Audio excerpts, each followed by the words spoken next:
Morro Bay leaders hoped construction of a new sewage plant would begin in October, but a four-legged neighbor is delaying those plans. KSBY's Megan Healy found out why frogs are halting the next phase of the project. She joins us now live from Morro Bay. Megan? Well, Richard and Karina, this yellow sign tells the public where that site of the future water reclamation is going to be. It was moved east away from the ocean out of concerns for rising sea levels. But now national environmental leaders are concerned about the impact to the California red-legged frog, which is a species that's already on the verge of becoming endangered.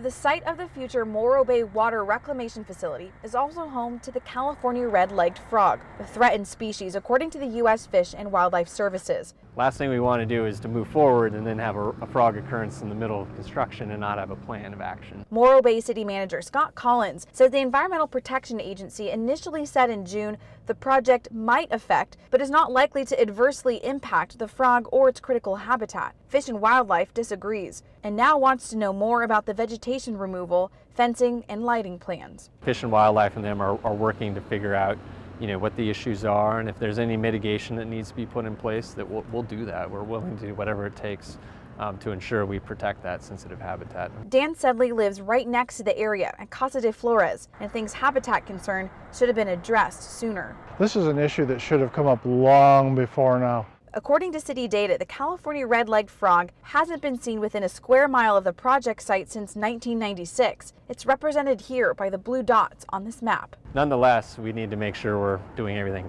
correctly.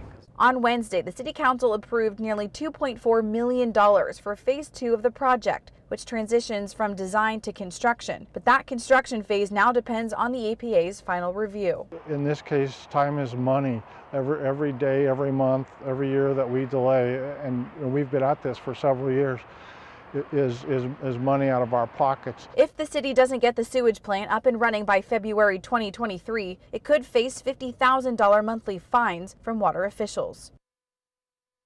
Now, this could delay construction for several months, but the city manager of Morro Bay tells me he still believes the project is on track to be completed by 2023. Reporting live and local in Morro Bay, I'm Megan Healy, KSBY News. Megan, thank you. Leaders say the total cost of the project adds up to nearly $126 million and is funded in part by federal grants.